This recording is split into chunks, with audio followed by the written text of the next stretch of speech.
காலங்கள் மாறி போச்சு, நம் வயதும் கூடியாச்சு, நம் அனுபவங்களை பகிரவே உற்சாகமே உண்டாச்சு. காலங்கள் மாறி போச்சு, நம் வயதும் கூடியாச்சு, நம் அனுபவங்களை பகிரவே உற்சாகமே உண்டாச்சு. எங்கள் அனுபவங்கள் உங்கள் பொக்கிஷங்கள், எங்கள் அனுபவங்கள் உங்கள் பொக்கிஷங்கள். கேளுங்கள் தினம் தினம் முதியோரின் பேச்சை, கேளுங்கள் தினம் தினம் முதியோரின் பேச்சை. வாருங்கள் கொண்டாடுவோம், வாருங்கள் கொண்டாடுவோம், இது முதியோரின் காலம். பேசலாம் பகிரலாம் அனுபவம் அநேகம், பேசலாம் பகிரலாம் அனுபவம் அநேகம். காலம் மாறி போச்சு, நம் வயதும் கூடியாச்சு, நம் அனுபவங்களை பகிரவே உற்சாகமே உண்டாச்சு. காலங்கள் மாறி போச்சு, நம் வயதும் கூடியாச்சு, நம் அனுபவங்களை பகிரவே உற்சாகமே உண்டாச்சு. அறிவியல், ஆரோக்கியம் மற்றும் அன்றாட வாழ்வின் அனைத்து விஷயங்களையும் மூத்த குடிமக்களுக்கான இந்த அனுபவ நிகழ்ச்சியில் கேட்டு ரசிப்போம். வணக்கம். இந்திய அரசாங்கத்தின் அறிவியல் தொழில்நுட்பத்துறை, விக்யான் பிரசார் மற்றும் காரைக்குடி அழகப்பா பல்கலைக்கழகம் இணைந்து வழங்கும் அனுபவம் மூத்த குடிமக்களுக்கான சிறப்பு நிகழ்ச்சிகள். நிகழ்ச்சியின் கருத்தாக்கம் டாக்டர் ஆர் ஸ்ரீதர், ஆலோசனையாளர் மிஸ் கௌசல்யா, நிகழ்ச்சி ஒருங்கிணைப்பாளர் டாக்டர் பாரதி. நேயர்களே, அறிவியலும் தொழில்நுட்பமும் முதியோர்களுக்கு சாதகமா பாதகமா என்ற பட்டிமன்றத்தின் தொடர்ச்சி. இறுதியாக இல்லை இல்லை, இந்த கருவிகள் பாதகம்தான் அளிக்கின்றன என்று செல்வி எஸ் விஸ்வபிரியா ஆங்கில ஆசிரியர் விழுப்புரத்தில் இருக்கிறார். அவர்களையும் இப்பொழுது அழைக்கிறோம். விஸ்வபிரியா அவர்களை வருக, உங்கள் கருத்தை பாதகம்தான் என்ற தலைப்பில் தருக. வாய்ப்படுத்தலுக்கு அனைவருக்கும் வணக்கம். நான் எடுத்துக்கொண்ட தலைப்பு அறிவியல் சாதகம் பாதகமே. இவ்வளோ நேரம் நம்ம பார்த்தோம், பாதகம் சாதகம்னு பேசினாங்க. யாருக்கு சாதகம் யாருக்கு பாதகம்ங்கிறதே மறந்துட்டாரு. எனக்கு முன்னாடி பேசின மனிதன் அவர்கள் அதிகமாக யூஸ் பண்ணது முதியவர்கள் விட்டுட்டு வருங்கால யங்ஸ்டர்ஸ் அதாவது யங்ஸ்டர்ஸை பற்றி பேசியிருக்கிறாரு. இதில் என்னையா நியாயம்? இதை நீங்களே பார்த்துருப்பீங்க. அதில் சாதகமும் கிடையாது, பாதகமும் கிடையாது. அடுத்து நான் ஒரு சின்ன வயசாக இருக்கும்போது, ஒரு ஸ்கூல் படிக்கும்போது, நான் ஸ்கூல் முடித்து வீட்டுக்கு வரும்போது காசு இல்லாமல் வீட்டுக்கு வந்திருக்கேன். அப்போ என்ன நடக்கும் அப்படின்னாக்கா, எங்கள் பாட்டி இருக்காங்க.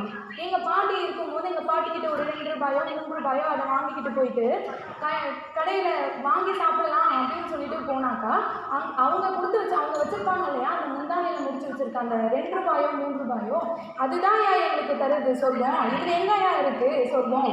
அவங்க சொல்றதை விட நரகம் வேற என்னன்னா ஒன் டைம் பாஸ்வேர்ட்ல இருக்கு நடுவர் அவர்களே. அந்த காலத்தில் பார்த்தீங்கன்னா சேலையே வர்ணிச்சு பாடிருப்பாங்க. எப்படின்னு கேட்குறீங்களா? எங்கள் பக்கத்து வீட்டில், அதாவது ஒரு கிராமம் பார்த்தீங்க அப்படின்னாக்கா, ஒரு தெருவுக்கு 6 வீடு, மேக்சிமம் 4 வீடு. அந்த 4 வீட்லேயே தாத்தா பாட்டி குடும்பம் குழந்தைங்க அப்படின்னு சொல்லிட்டு ரொம்ப ஒற்றுமையாக இருந்திருக்கிறாங்க. அதனாலவே ஒரு சேலையை கூட வர்ணிச்சு பாடிருக்காங்க நடுவர்கள் அந்த காலத்தில். பஞ்சு மிட்டாய் சேலை கட்டி பட்டு வெள்ள போட்டு சோறு கொண்டு போறவரே நெஞ்சுக்குள்ள நீ வரையா. அந்த லிரிக்கை பார்த்தாலே தெரியும் நடுவர்களே, சாதகமா பாதகமா அப்படின்னு சொல்லிட்டு. இப்போ அதில் என்ன நடக்குது அப்படின்னாக்கா, அது அந்த காலம். இதுலேயே இந்த காலத்துக்கு மாறிட்டாங்க. அது மொபைலை வச்சு ஸ்டைலிஷ் தமிழச்சு இருக்குது நெஞ்சு தமிழச்சு அப்படின்னு டோட்டலாக மாறிட்டாங்க நடுவர் அவர்களே. அப்போ இருந்தது ஒரு சேலையை பற்றியோ இல்லை அதை அவங்க கட்டியிருந்த ரவிக்கைகளை பற்றியோ பாடிடுறாங்க நடுவர் அவர்களே. ஆனால் இப்போ என்ன பாடுறாங்க அப்படின்னா, அவங்க ஸ்டைலையும் தமிழையும் பற்றி பாடியிருக்காங்க. மயிலனுக்கு முன்னாடி பேசின ஹேமா சொன்னாங்க, ஆள் பாதி ஆதை பாதின்னு மாறி ஆள் பாதி ஆப்பை பாதி அப்படின்னு மாறிவிட்டது. அவங்களே கொடுத்துட்டாங்க பாயிண்ட்டை. அப்புறம் என்ன அவங்களே சொல்லியிருக்கிறாங்க, ஆள் பாதியா ஆடை பாதியா. ஆனால் இப்போ ஆள் பாதியா ஆப்பை பாதியா. அப்போ அந்த ஆப்பில் தானே இருக்க நடுவர் அவர்கள் டிரான்ஸ்லேஷன் பேசுகிறாங்க, உதவித்தொகை பேங்கிங்னு பேசுகிறாங்க. அப்போ இதனால தான் பாதகமாகவே மாறி இருக்கு நடுவர் அவர்களே. அடுத்து என்ன பார்த்தோம் அப்படின்னாக்கா, நம்மளுடைய உணவு முறைகள். அப்போ பார்த்தோம் அப்படின்னாக்கா, இப்போ மயிலன் சொன்னாங்க, அவசர காலம், அவசரம் நேரமின்மைங்கிறதுனால தான் நாங்கள் ஜொமேட்டோ ஸ்விக்கிலன்னு ஆர்டர் பண்ணுறோம்.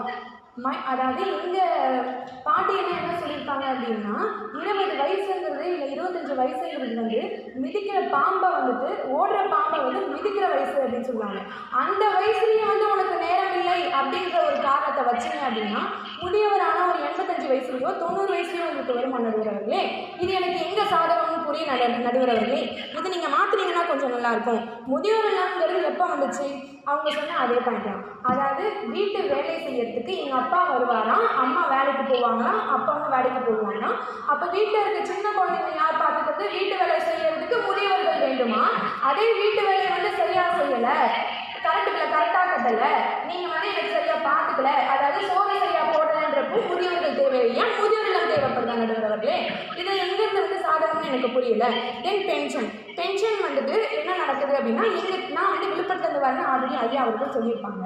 பேங்க்கில் என்ன நடக்குது அப்படின்னாக்கா, ஒரு பையன், அதாவது அவனுக்கு ஒரு 18-20 வயசு இருக்கும். அந்த பையன் என்ன பண்ணுறான் அப்படின்னாக்கா, அவனுக்கு காசு தேவைப்பட்டு போல.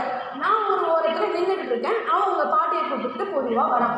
நான் என்ன பண்ணிட்டு இருக்கேன் அப்படின்னாக்கா, ஓரத்தில் நின்றுட்டு அந்த கதவை திறந்து விடுறேன். பரவாயில்லையே, இந்த காலத்துலேயும் இப்படி ஒரு பையன் இருக்கானே அப்படின்னு எனக்கு தெரியாமல் நான் போய் கதவை திறந்து விட, அவன் அங்கேருந்து போயிட்டு என்ன பண்ணுறான் அப்படின்னாக்கா, அந்த கதவை வந்து நான் திறந்துட்டு நிற்கும்போது அவன் போயிட்டு மேனேஜர் கிட்ட பார்த்து அவசரமாக பென்ஷன் பணத்தை வாங்குறான்.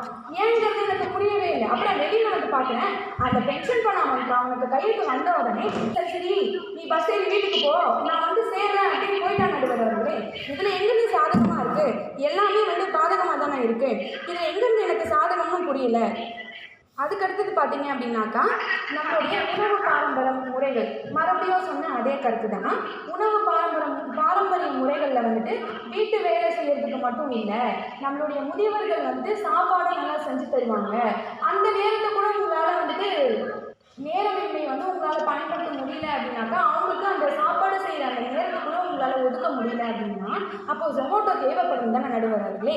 அந்த காலத்திலே பாடியிருக்காங்க பாருங்க, நினைச்சு பார்த்தா சோறுதான விலையும். ஆனால் இந்த காலத்தில் பாடுறாங்க நடுவர் அவர்களே, ஒரு காலம் பண்ணி பார்த்தா ஸ்விக்கியில் சோறு வந்து இறங்கும் அப்படின்னு சொல்கிறாங்க நடுவர் அவர்களே. இங்கே எங்கேருந்து உங்களுக்கு நேரமின்மை இங்கே தேவைப்படுது? நேரம் கரெக்டாக செலவு பண்ணால் நேரமின்மைங்கிறது வந்துட்டு தெரியவே தெரியாது நடுவர் அவர்களே. இதில் தொழில்நுட்ப சாதனம், தொழில்நுட்ப வளர்ச்சி, தொழில்நுட்பம் வந்துட்டு இவங்களுக்கு வந்து சாதகமாக இருக்கான். இது எங்கேருந்து எனக்கு சாதகமாக இருக்குன்னு எனக்கு புரியல. இல்லை, ஒரு லேப்டாப்பே நான் கேட்குறேன், ஒரு லேப்டாப் வந்து யூஸ் பண்ணுறாங்க அப்படின்னாக்கா பாஸ்வேர்டோ இல்லை வந்துட்டு ஒன் டைம் பாஸ்வேர்டோ இல்லை அதுக்குள்ளே என்ட்ரு ஆகிற பாஸ்வேர்டோ எதுவுமே தெரியாது. இதுக்குள்ளே இருக்க தொழில்நுட்பம் வந்து எங்கேருந்து உங்களுக்கு வந்து தெரியும்? பாதகமாக சாதகமாங்கிறது இதுலேருந்தே தெரியுதா நடுவர் அவர்களே? அது பாதகம் தான் அப்படின்னு சொல்லிட்டு மாற்றம் ஒன்றே மாறாதது என்று கூறி எனக்கு கொடுத்த தலைப்பு அறிவியல் சாதனம் பாதகமே என கூறி விடைபெறுகிறேன்.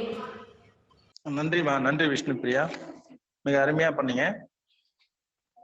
அதாவது விஷ்ணுபிரியா அப்படின்றவங்க இங்க வந்து பாதகம் தான், சாதகம் இல்லை அப்படின்றதுக்கு மிக அருமையான கருத்தை பதிவு செய்தார்கள். இந்த 8 மடிப்பு சேலை எங்க போச்சு? அது மாறிக்கொண்டுதான் வருகிறது.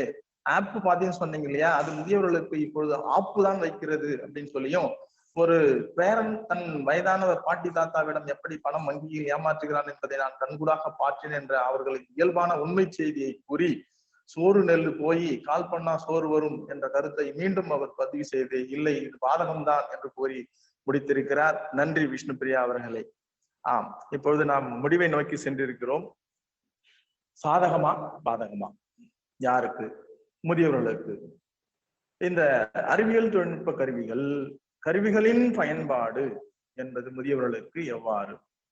நம்ம பார்த்தோம்னா இந்த 6 பேர் பேசின வகையில ஒரு அணியினர் பாதகமே என்ற அணியினர் வைத்து கூறும் பொழுது, உணவு முறை, பழமையான கருத்து, பழமை வைத்தியம், பாட்டி செயல்பாடு, குடும்ப சந்தோஷம், அதுக்கு அடுத்தது மகிழ்ச்சியான சூழல் வாழ்க்கை தேவை, பல்வேறு கருத்துக்களை நிலைநாட்டி பேசி இருந்தாலும் அதனால் இது வந்து அறிவியல் பயன்பாடு என்பது பாதகம் அளிக்கும் என்ற ஒரு ஏற்புரை இந்த காலகட்டத்தில் இந்த அவசர உலகில் வாழும் மக்களுக்கு சரியான ஒரு முறையாக அமையாது என்ற கருத்தில் கொண்டு, ஏனெனில் நம்ம இப்படி எடுத்துக்கோம், மக்கள் தொகையை நம்ம கணக்கிட்டோம்னா உலக மக்கள் தொகையில் அல்லது நம் நாட்டின் மக்கள் தொகையில் முதியவர்கள் எத்தனை சதவீதம் இருப்பார்கள்?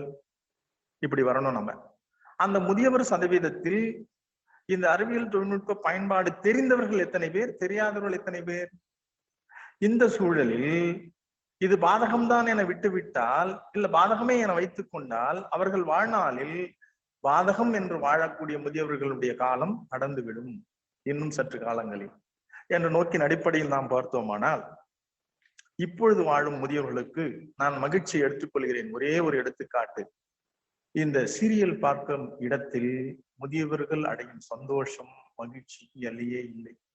ஆகவே தொலைக்காட்சியில் ஒளிபரப்பாகும் தொடர் காட்சிகள், சீரியல் என்று சொல்ற தொடர் காட்சிகளை தொடர்ந்து பார்க்கும் மகிழ்ச்சி முதியவர்களுக்கு சாதகமாக அமைகிறது. முதியவர்களின் நேரம் அவர்களுக்கு வீட்டிலிருந்தே குறுகிய கால நேரமாக பயன்பாட்டுக்கு வருகிறது. அவர் காத்திருக்கும் காலங்கள் குறைகிறது. அவர்களுடைய தேவைகள் மிக எளிதாகவும் மிக விரைவாகவும் பூர்த்தி அடைகிறது. மேலும் தொழில்நுட்ப சாதனங்களை சரியாக பயன்படுத்துபவர்கள் கண்டிப்பாக சாதகம் அடைகிறார்கள், பாதகம் அடைவதில்லை என்ற பல்வேறு உண்மை செய்திகள், நடப்பு நிகழ்வுகளை நாம் கண்கூடாக காண்கிறோம். என்ற வகையில் அறிவியல் தொழில்நுட்ப சாதனங்களின் பயன்பாடு முதியவர்களுக்கு சாதகமே சாதகமே சாதகமே என்று கூறி, இந்த வாய்ப்புக்கு நன்றி கூறி, சாதகமாக அமையட்டும் இனி வரும் காலங்களில் என்றாம் என்று கூறி இந்த பட்டிமன்றத்தின் முடிவை சாதகம் என்று நிறைவு செய்கிறேன். நன்றி, வணக்கம்.